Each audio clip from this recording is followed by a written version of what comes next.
Paz Ayo Adebanjo, Ruben Fasoranti, late Bola Ige, late Abraham Adesanya. Others include Pa Onosanya, Olanihu Ajayi, Femi Okurumu, and Ganiu Daudu. The formation of this socio-cultural group came in the heady days of the late Sani Abacha regime. It sought to forge a Yoruba consensus on both the regional and national stages. The inaugural leaders of the Afenifere were frontline attorneys Pa Abraham Adesanya and Bola Ige, who was deputy. Now, when the Fourth Republic birthed in 1999, the Afenifere had to contend with other like-minded groups like the Ohanaeze Ndigbo for the Southeast region. It was founded in 1976, and the Arewa Consultative Forum for the Northern region. This was founded in the year 2000. Ahead of the 2023 general elections, the dynamics appear to have altered the equation.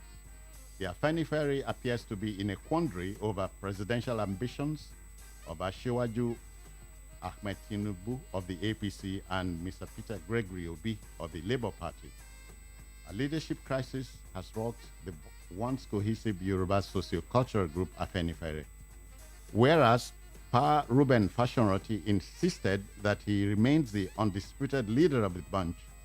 Pa Ayo Adebanjo, who took over from the former, stakes his claim to the leadership of the group. If you remember, Pa Fasoranti stepped down in 2002 and 21, asking Pa Ayo Adebanjo to take over. Okay. Senator Bola Tinubu had visited Fasoranti over the last weekend and got endorsed by the grand old man. Pa Adebanjo, on the other hand, in a swift reaction, insists that there is a grand attempt to split the Afenifere. To him, the endorsement of Obi is based on the principles of equity. The North and the West, Southwest have produced past presidents. It is the turn of the Southeast. Is he right? Is he wrong? This is what we are looking at this morning. I have just one of my two expected guests here. Tochukwu Izukama is a town planner, is a biographer, and a political commentator. So I'd say good morning to you, Tochukwu. How do you do? Good morning, Mr. Jones. How do you do? Okay, we expect Akin Fatunke to join us any moment now. He had problems with Google. Okay, well, that's interesting. So he should be here any moment now to join us. Yeah, how do you react to it? It's wonderful that there are these diversities in opinion, because to me, I think it was the father of modern Zionism, Ohanaeze, that once said that history is nothing but noise. Noise of arms and noise of advancing ideas. Now we have the noise of advancing ideas clashing, and that is very, very interesting. Originally, Pa Adebanjo had endorsed Peter Obi, and for obvious reasons, he stated his reasons. And his reasons included equity. The Igbos have never had a test of power recently. It's been the North, it's been the West, but now is the time for the Igbos, which are his reasons. The North, the West, and the South. Yeah, his reasons are all wonderful. And on the short run, it seemed as though everybody was in agreement with the Papa Adebanjo's stated Afenifere position on Peter Obi. But then not too long ago, I think it was last week, we had another elderly man.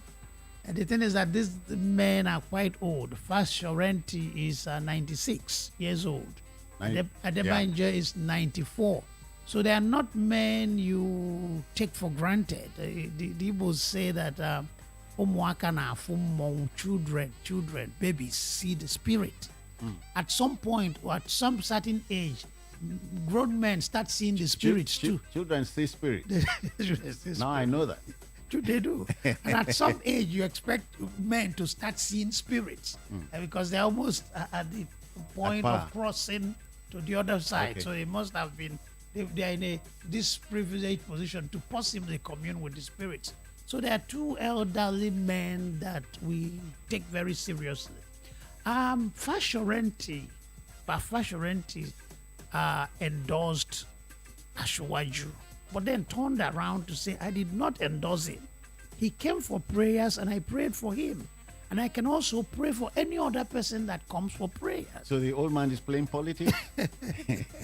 I think, no, I think with the APC propagandists try to misrepresent his original intention because he placed his hands on Ashwaju and prayed for him. And they called it endorsement. But he said it wasn't an endorsement, just an old man praying for a presidential aspirant. And I can pray for anybody else that comes. So that thing is left to interpretation. I will go by his words. He didn't mince words when he was saying it. It was solely a prayer for somebody that asked for it.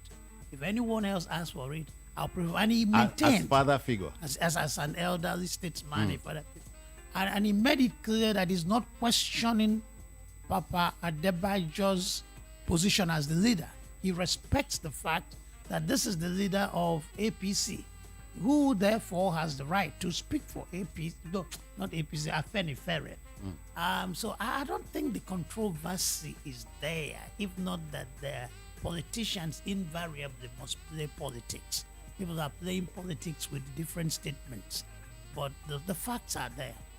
Yeah, that's but it's interesting too that politics is beginning to go beyond tribe these days. Yoruba man, not even the very progressive kind of Yorubas. You know, you have the Awoist and you have the more progressive kind of Yorubas, as exemplified by, say, Moshood Abiola or Olusegun Obasanjo. Those men who were built by the power brokers, the national power brokers, not by tribal. No, I don't want to use the word, not by ethnic power brokers. So you have Afenifere, such a conservative Yoruba group, routing for an Igbo presidential candidate. That's impressive. So politics is still tribal or ethnic based in Nigeria, but it's beginning to become more progressive. We're beginning to consider other things other than tribe.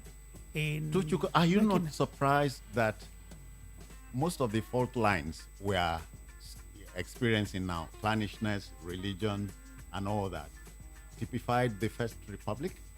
And it would appear we have learned nothing, forgotten nothing. It got worse over the years. The fault lines became deeper and wider over the years because I think initially there was this attempt at pan-Nigerianism because we had a common enemy, the colonialists. So Nigerians were a little more nationalistic. Then after that, tribalism came in, and then the war heightened tribalism and sectionalism. But even lately in this republic, it became very, very acute. Now it's not only about tribal lines, it's even inter-tribal divisions. For example, we had in the Second Republic, Ekwueme was our vice president from Anambra State. The Speaker of the House was Umezuoke from Anambra State too. Today, I don't think the Igbos will accept it. The two most important political figures from Igbo land coming from one state. But that's curious. It was, yeah, but it was acceptable. If then. I remember that America, whose type of democracy we claim to copy, had JFK, John F. Kennedy, as the president at the time, and his younger brother was the Attorney General. And the other one was in the Senate. It didn't matter. Well, but after that, a law was made, that law against nepotism. Members of the same family cannot be members of the executive. For elected offices, it still does not matter. It's still not a problem. Yeah, if they are so elected. If they're elected, yeah. But if it's by appointment, a president now in the U.S. cannot appoint his brother into his cabinet. But their father, the Kennedy Joe. Senior, Joe, wanted to build a dynasty. I think he wanted something that approximated the British royal family. So he wanted to fix his children, his sons, in the most important positions in America. Have we learned something over the years? We say that we learn nothing from history. Have we forgotten something over the years too? Nothing. I think we sometimes learn, but the greed for power, the greed for money kind of blurs our ability to use the lessons of the past to make better decisions. We can romanticize the position of Pa Adebanjo. You know, that's having to do with equity and all that. Yes. Let's talk about that. Equity is very essential. And we all belong to one country. And there's something they talk about, not justice being done, but justice also being seen to be done. To have been done. So there's that need for equity and justice, and to be visible, to be palpable, that we all feel it. It helps in nation building, it helps in patriotism, and for especially a country like Nigeria, I keep calling it an artificial sovereignty. A country that is an agglomeration of cultures, nations roped together. There's that need to make the extra effort for equity. For equity. So that is, I quite agree with Papa Adebanjo on that issue of equity. But it shouldn't be just equity for its sake. Equity is very necessary. There should be equity to be done and to have seemed to have been done. But it shouldn't be equity as an end in itself. Okay. The presidential candidate also must have something to offer. I will support an Igbo man as a president, not just because he's an Igbo man, but because I believe in him. I believe he has the capacity, the capability, the credibility to be a president. Also, that Igbo president must win votes cast in 2/3 of 36 states and Therefore, the FCT. he must campaign. He must go out there and struggle for power. Yes, and you then struggle meet the for power. conditions. Yeah, meet the conditions as stipulated by the Constitution. That's it. That's what makes him a president. Not just equity is a wonderful factor in the equation, but there are other factors. How do you situate the Ohanaeze in the whole mix? Ohanaeze is an interesting organization. For one thing, they lack the moral authority that they need to be the spokes.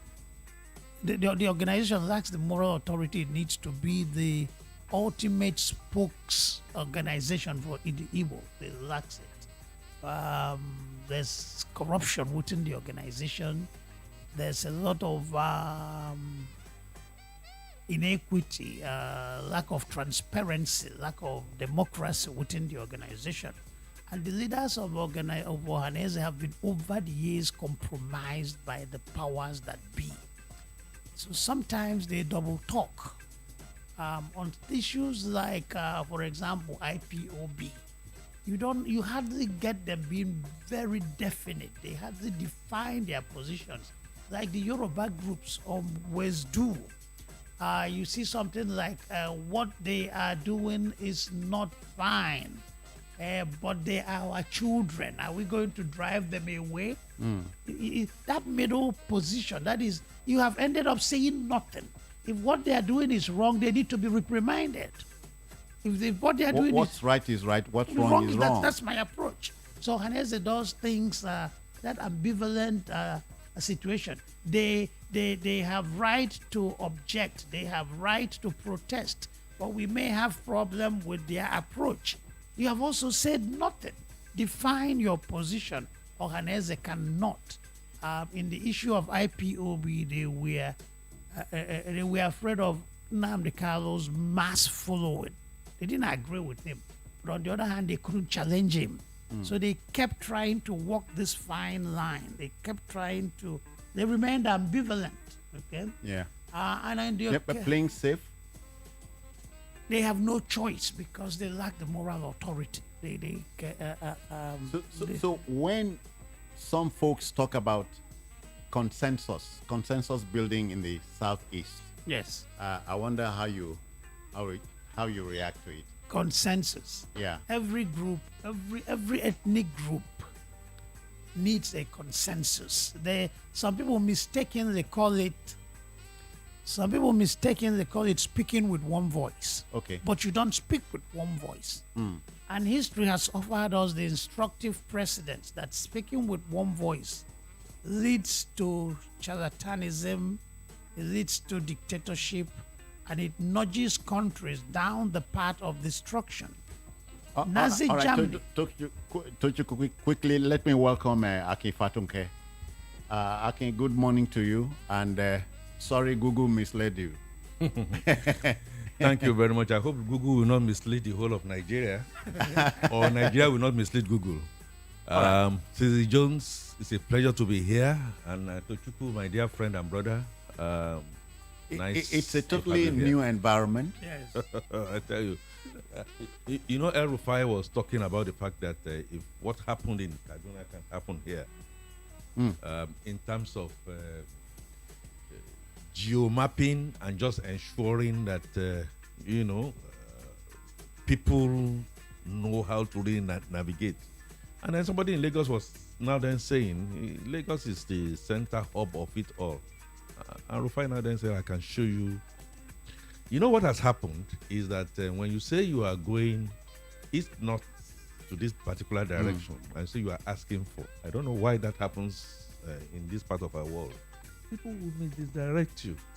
They will misdirect for whatever reason. They say you are a JJC, but that's by the way. I apologize for coming in a bit late. Thank you very much. Yes. All right, let me announce it's 8:20, 20 past 8, and this is Voice of the People. What they say in Latin, Vox Populi, Voice Day. Vox Day, Voice of the People, Voice of God. All right, the talking point, Afenifere, the quandary of a socio-cultural group torn between the southwest and the southeast. Jones, Citizen Jones, you are still in the past, are you?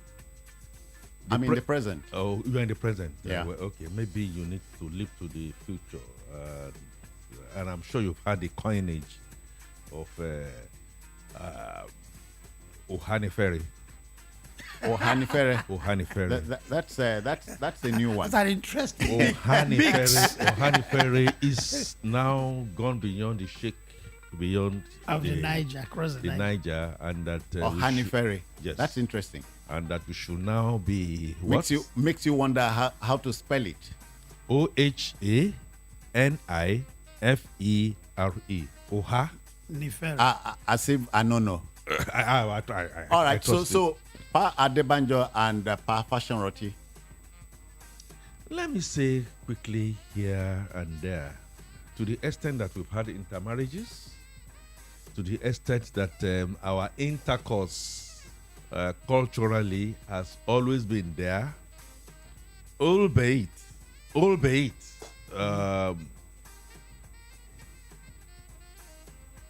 from the perspective of perception and not reality, I will say that yes, that great divide has always been there with us as a people, and that great mistrust between the East and the West continues to yawn gap deep.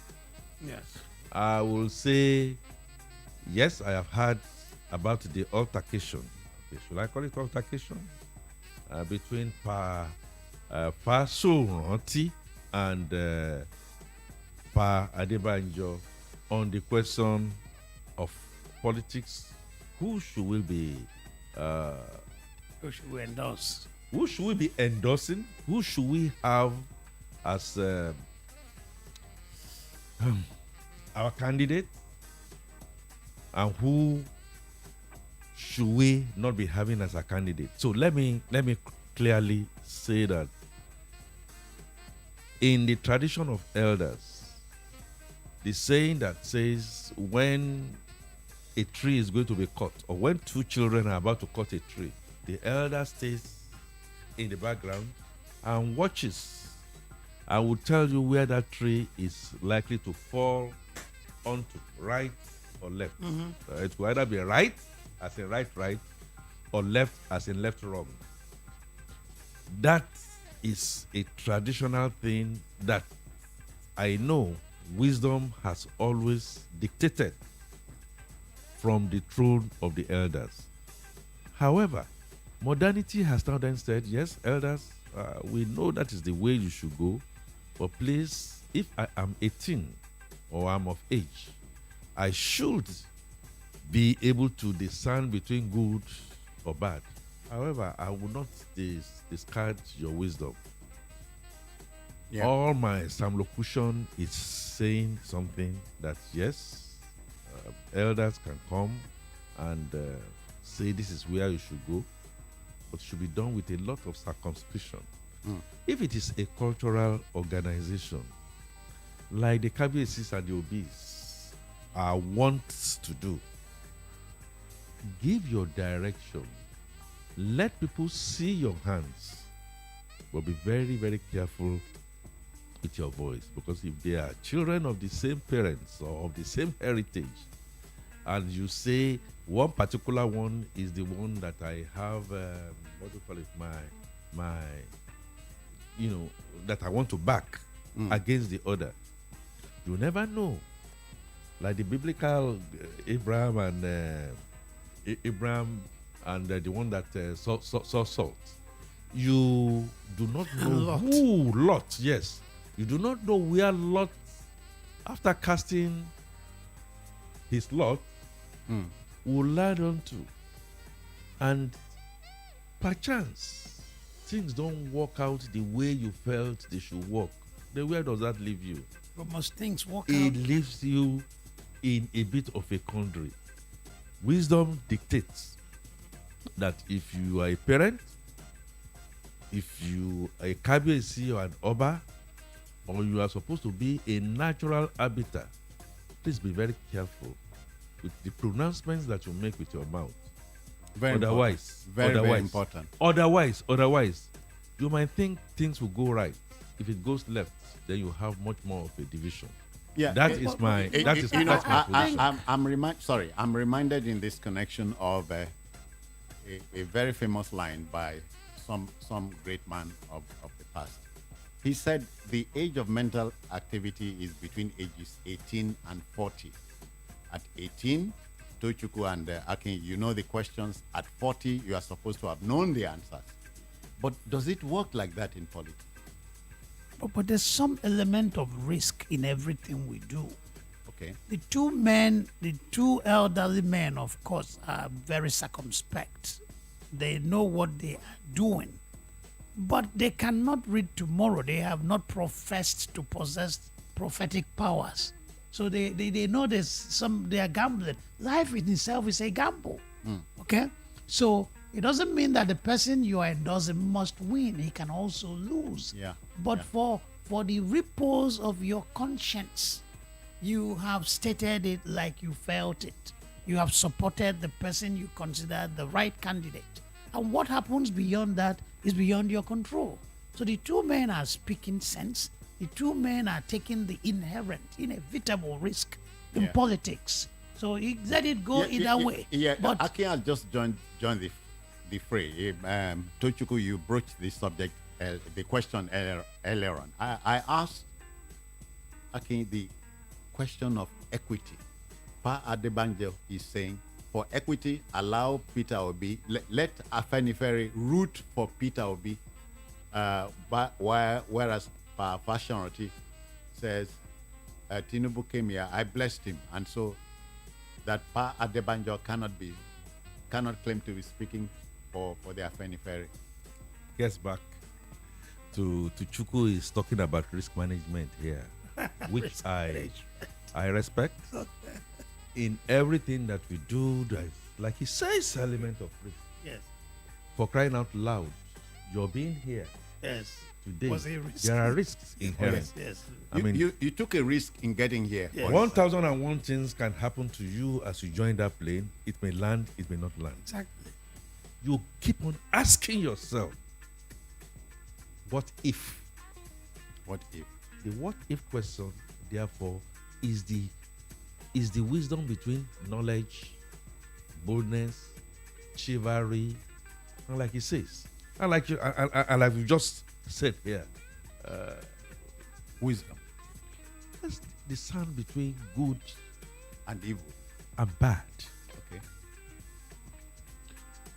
On the altar of principle, I do not think anybody that is above 18 in Nigeria today will doubt that Papa Adebanjo is speaking on the altar of fairness.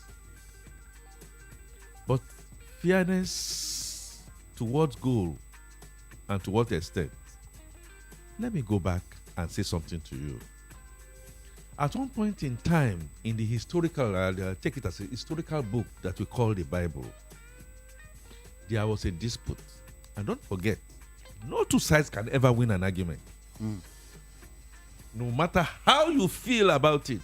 If I feel it is black and you feel it is white, your perception or whatever it is, optical illusion, might make you feel that is the way you are looking at it. And I might just be looking at it, and the whole world knows that you are right, that it is white, but I say I'm seeing black. So what will happen now? That historical book, the Christians call it the Bible. It was recorded that two persons had a grave argument and they took it to the arbiter. And then the arbiter had no way to say A is right or B is wrong. It's your word against. Then what did that arbiter do? Applying wisdom, now decided that, please, bring the subject of dispute and bring me a sword. I'm going to cut this subject of dispute into two. People know that I'm talking about King Solomon. When he got to the altar of truth, the law of osmosis naturally prevailed. The one that is a pretender to the prize said, okay, yes, divide it into two. Nobody gets what, no matter how it comes. Okay, let But me announce. the other- Let me announce. It's 8:30 now. Right. It's 8:30 by the clock, and of course, this is the radio station Voice of the People, 90.3 on your FM dial, and this Excellent. is Citizen Jones this morning. And the talking point, Afenifere, the quandary of a socio-cultural group torn between the southwest and the southeast. The one that had nothing to lose just say divide it. Then the one that knew that there is a lot to be lost in here said, okay, rather than me continuing to argue, please give this baby out to this other person. Solomon was now able to discern the reality. The rightful owner. The subject of contention here is principle and reality. I will naturally, and from the beginning of last year, say it to the hearing of anybody that cares to listen, that I pitched my tent. Talking about risk here. I pitched my tent with Peter Obi. But I made a caveat.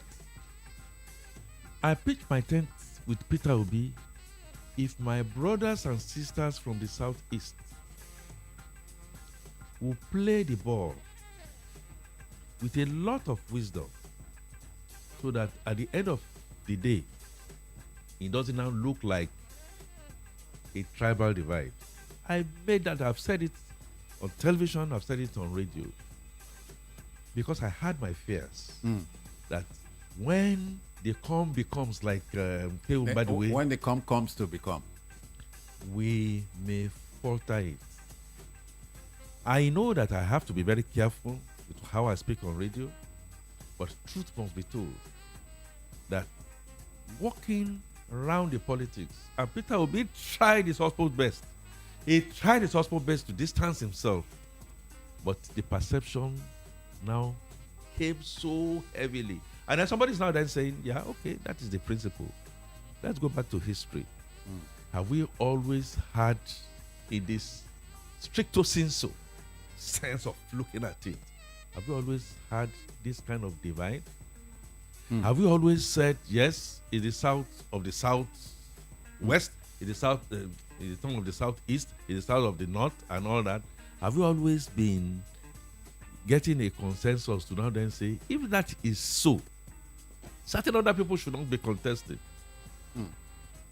And they may also have a point. Because as at the time Obasanjo was coming in, the almighty PDP agreed that for the sake of equity.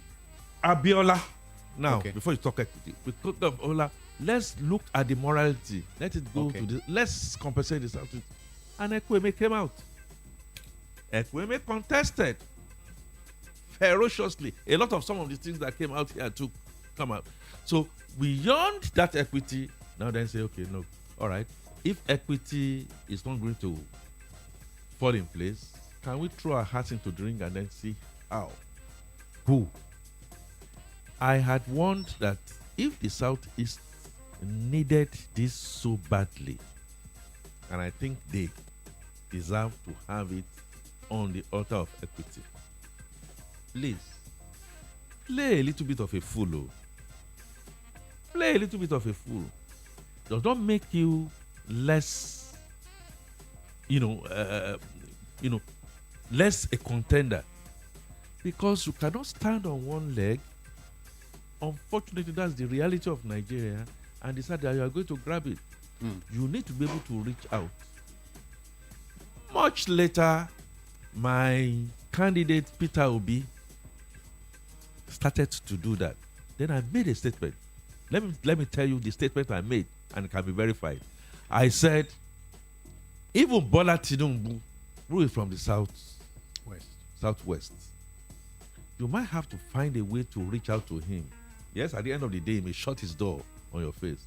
But the Bola Tinubu that I think I know, the Bola Tinubu that I know that has put his back on the ground and asked others to climb on, despite a Milokon or not a Milokon, you might have a way of convincing him one way or the other. Unfortunately, I didn't see much of that happening. Drop out of all the right, race. all right. And so- convince him of what? Convince him that is the turn of the Southeast. Is it all about tone? Well, I am not into tone. Hold on, Yes, hold on, yes. hold we on. agree that for the Gentlemen, purpose of equity, it is now the turn of the Southeast. That's That is what I'm hearing. Just a minute. There are two words that come to mind now: knowledge and wisdom. Yes. You know about the popular saying: if you know that a tomato is a fruit, then that is knowledge.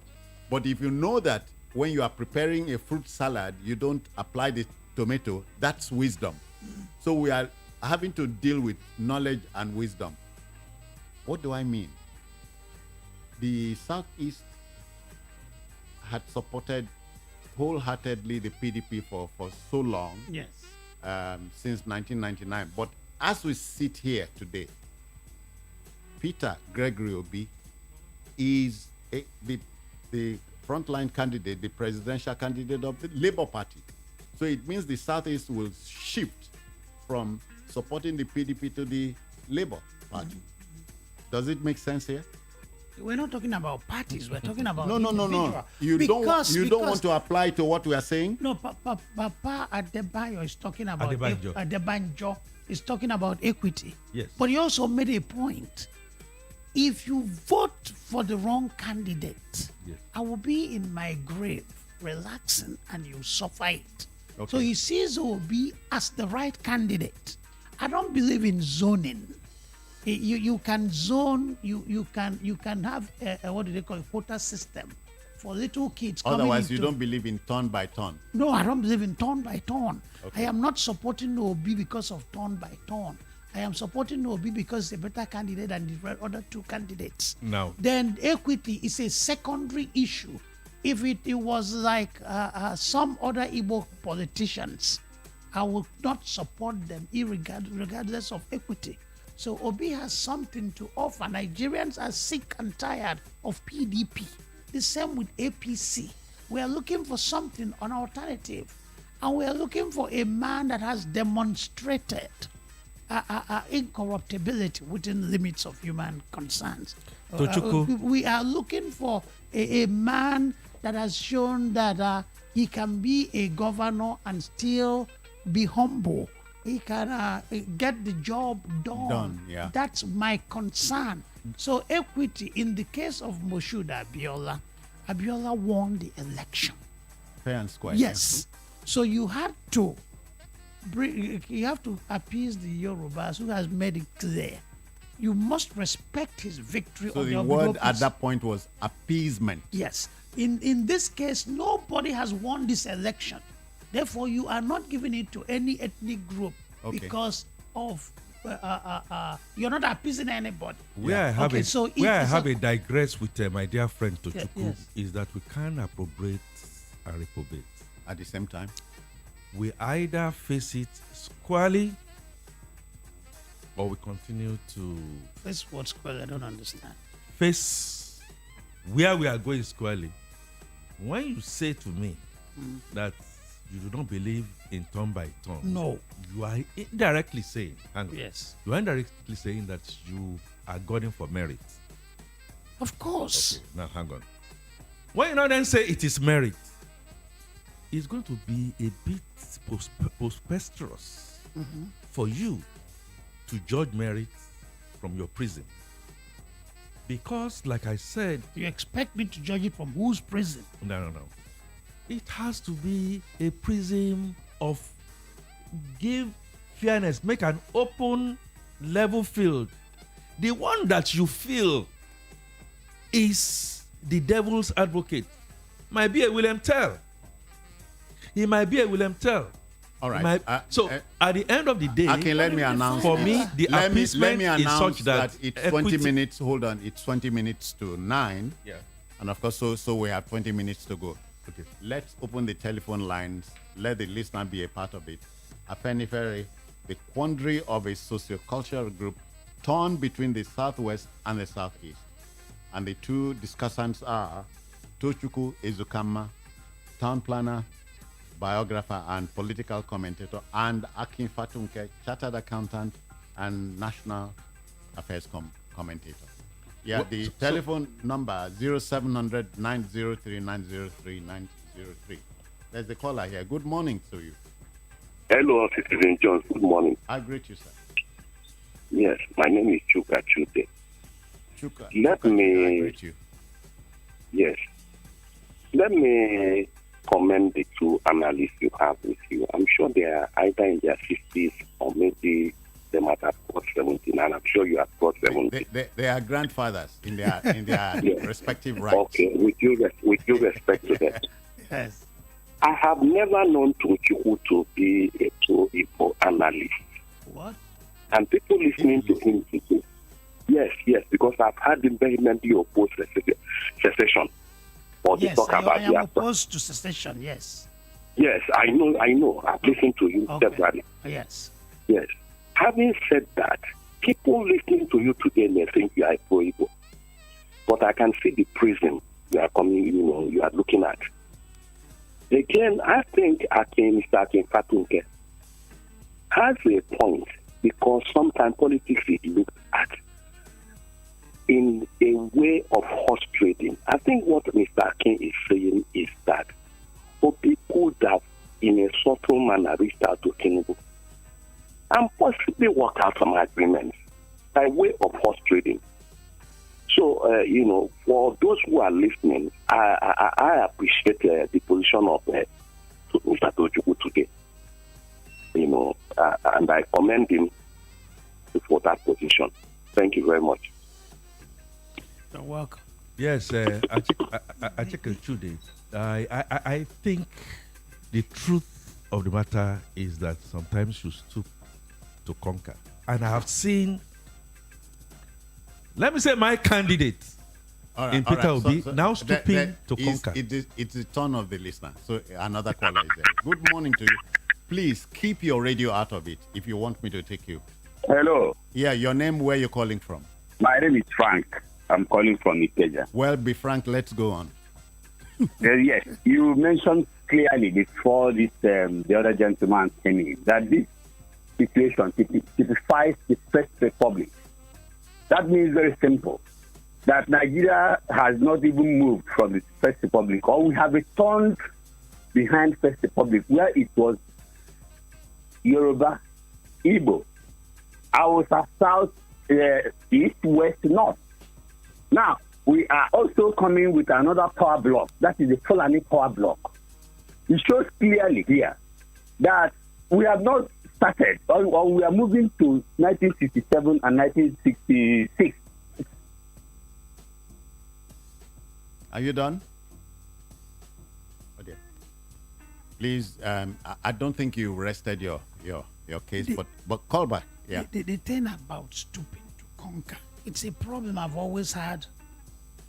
It's a problem I've always had with the Igbo politician. Like, Ogbon Nayono went to the APC convention. He didn't talk about his ability to be the best president. He didn't talk about his antecedents, what he has achieved. He started talking about justice. Okay?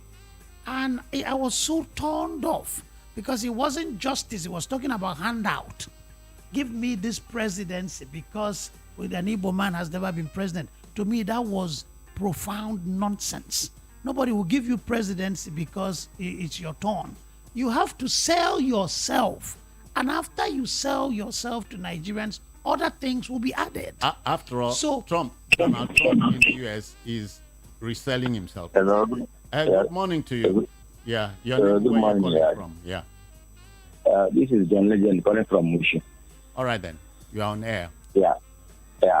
Truth is that you and I have seen so many Igbos that have contested in an election like this. And most of us supported the Northerners or the Yorubas because we want someone that can give us a good government, which you know. We have been voting in both Hausas and Yorubas from the Democratic. And for all I want to let you know is that from the beginning of this, after the independence, the Hausas, both in military and in civilian, they have ruled 8 times. Yoruba is twice. And in that 8 times, the Hausas have become 2 times vice. In everything after the independence, the Northerners have been in power. Neither they are vice or they are president. You understand? So I believe that from the one that we, the Igbos, have been supporting. We are not supporting because we are Igbo. We need someone that can give us a good government. That is why the whole have contested for election before. Are you saying an Igbo president would not give us good government? We need a good government, and what I'm trying to say is that the only person from Igbo land that can give us good government is Peter Obi. If Socio-Cultural come there, I am an Igbo man, I will not vote to him. If the religious oppression come there, I will not vote to him. I rather vote for Atiku, because I know he cannot give us a good government. Okay. Yes, but Peter Obi is the only credible candidate that every good Nigerian needs to support and make sure that we get a good Nigeria. We don't want all these votes again. That is the truth. Thank you very kindly. Gentlemen. So when he's talking about stooping to conquer, yeah. What other presidential candidate is stooping for another presidential candidate to conquer? They struggle for power, and everybody is building up his political arsenal to get into this struggle and win the struggle for power. Why do you then expect Obi to stoop? Is that second-class citizen, that mindset of the Igbos? We are victimized, we are marginalized, that the Igbo man has, that I have always been against, that some people now, some other Nigerians expect us to still continue to uphold. Why? Who is Bola Tinubu stooping for anybody so he can be president? Why would Obi stoop for another presidential candidate to be president? That I find very unfair. On the contrary, we are all Nigerians. Nobody can ever dash you power. You must struggle for power and win the struggle for power. And that's what Obi is doing. The Constitution says you must win 2/3 25%. That's winning the struggle for 25% power. of And what now. says that Obi cannot win 25% of two-thirds? Like any other Nigerian Tochukwu. presidential candidate, Tochukwu. he can win the majority vote and win 25% All right, there's another of caller here. two-thirds. Good morning to you. Hello, good morning. Yeah, your name, where you're calling from, sir? Stephen Jones, good morning once again. I greet you, sir. Yeah, thank you very much. Yeah, you see, the two people that you put in the studio, they are complete Nigerians. I myself speaking to you, Engineer Emmanuel is my name and an Igbo man. But the way they are presenting their argument, very, very decent. P2B test is not because it's an Igbo man. What we are talking about is competency and other things. So the equity is important. But it's not an Igbo. P2B is not an Igbo candidate. He's just a Nigerian candidate. And the people should support him so that we can know where we are going to. So the point is not that P2B should not be seen as an Igbo candidate. He's a Nigerian candidate. He was not even presented by Igbo people. It is just like that. Engineer, So brother. the two people you have in the studio, they are really Nigerians, they are patriotic. And we all should control our vote. Thank you very much. Yeah, thank you very kindly. Except that the discussion this morning is not necessarily Peter Obi becoming president. It's about the split between the Afenifere. The Afenifere is akin to the Ohanaeze and Ndigbo. But Yeah. is there really a split? Fasoranti made it clear. I did not endorse Bola Ahmed Tinubu. I only prayed for him. But He came Ayo for Adebanjo prayers. is saying He came for prayers. there's an idea. If there's- any other person there's a comes scheme for- to split the Afenifere. Oh, that's okay. But my understanding. Again, Hold on. There's perception another. and reality comes into being Okay, now. another caller. Hello, good morning to you. Yeah, lift up your voice. Lift up your voice. Yeah. Your name, where you calling from? I'm calling you from Apapa. All right, Apapa, let's go. Okay. There was one day we had a church service, and the priest said we should pray for a movement that is going on in Nigeria. That everybody should pray for this movement, that they should win the election. And I can't church. So the thought came to my head that day, and I said, we are human beings. We are only assuming that one is good and one is the Messiah. But why don't you pray to God that He should give us somebody that He knows will take this country to a better place? Because as we are humans, we are only assuming that people will take us to the right place. How sure are we that we are making the right prayer? Thank you. All right. And Again, why do Nigerians hold so- on, And hold thank you on. very That also injects a new element into the discussion. And that element, The element is that of approaching the clergy at a time like this. But why me, can't we make clergy, certain decisions for ourselves? socio-cultural We- organizations, name it. My wife is an Igbo, I am Yoruba, the Fulani, I am Hausa, becomes to me secondary. We have to approach this with a long knife, like I would have said at the Just Convention the other time. We must apply wisdom. Good morning. Hello, good morning. Hello. But please keep your radio out of it. Hello. Good morning. I agree. Good Yeah, my morning. radio is not. All right, your name. Good morning, sir. Yes, sir. Where you Yeah. calling from? Your name. I'm calling from United Kingdom. Welcome, sir. Good morning. Good morning, sir. Good morning, my senior. I'll call you my mentor in journalism. I'm a journalist by profession, Okay, then. and my name is Ade. Let me just put it that way. All right. I greet you. Yeah, I so much like this topic you're bringing up this morning. It saddens my heart. It saddens my heart. When we are growing up, I'm almost a 50 years old young boy.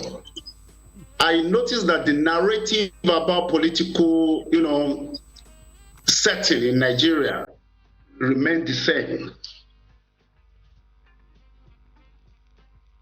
And as I'm here, I do cry because I look at my children here. I'm not younger anymore. And I look at the back home Nigeria. Does things change? Does the narrative change? No.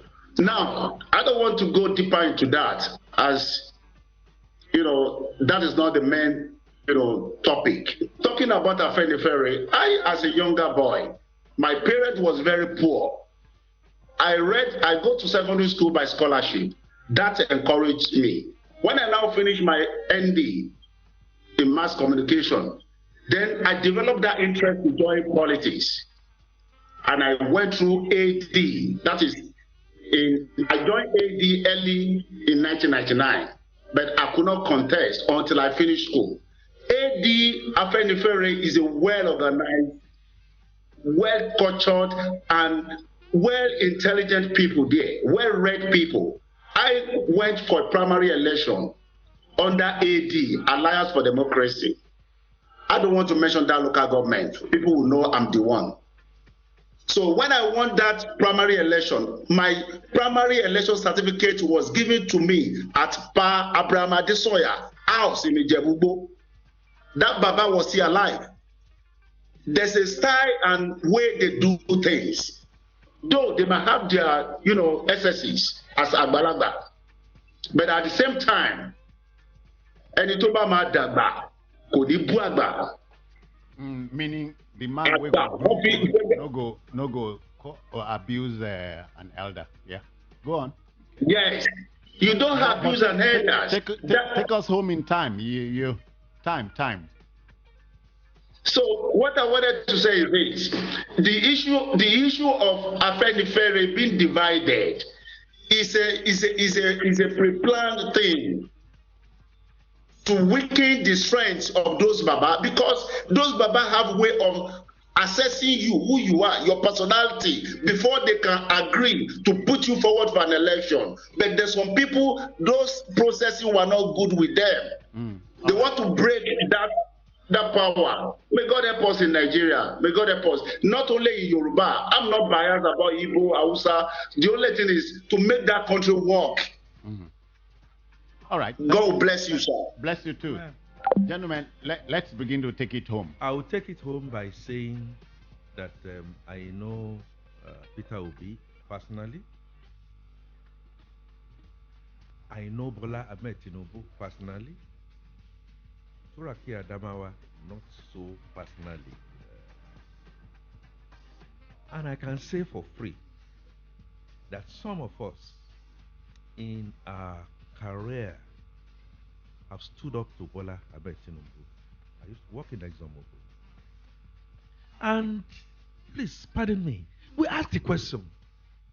There are about 5 or 6 of us that are Yoruba in this department of audit, and just one Igbo.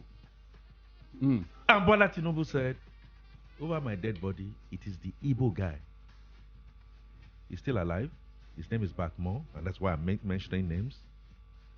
And naturally, we are all qualified. And he said, look, despite it all, I am going to stand behind this Igbo man. And I'm going to make sure I'm going to hand over to him. And that he did. In fact, a lot of shaking the table was going to happen. I insisted. And you know what I'm saying. I know politics is another kettle of being all together. But I am telling you, we are in an age where we have to do a lot of rapprochement. Peter Obi has gone to see Sheikh Gumi. Hello. Let me take one last. And the Sheikh must Akin, go beyond. Akin, let me take one last call. Good morning to you. Hello. Good morning. Your name, where you're calling from? Good morning. Yes, sir. My name is Arinze Ikechukwu. Arinze. I'm calling from Agodasuro. Welcome. Thank you so much. I want to thank your guest. You see, one thing is that Afenifere should not allow politicians to create enmity among them. I so much believe in this man, that is the nationality. Both Adebanjo and Fasoranti. He said,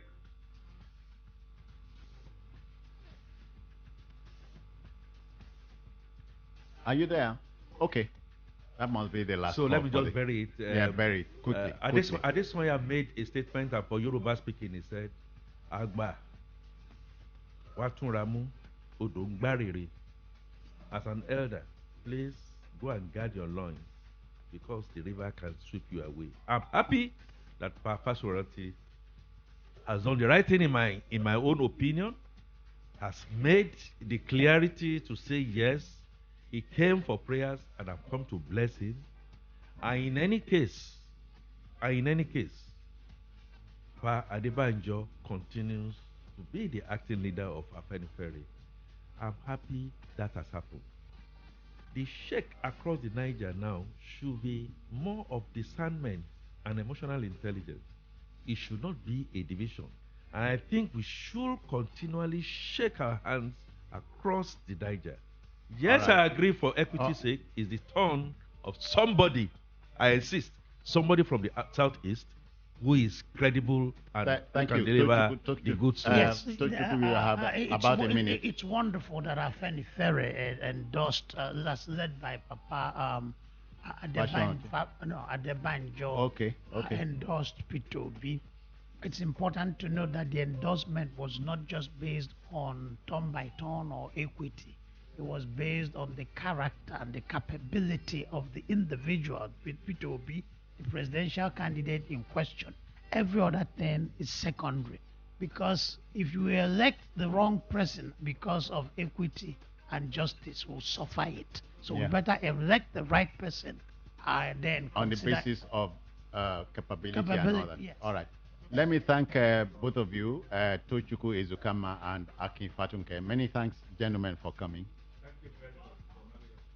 All right, we are here on Saturday again at 8 o'clock. But meanwhile, this is Citizen Jones signing off on behalf of producer Yemi Adeoye. Bye-bye now.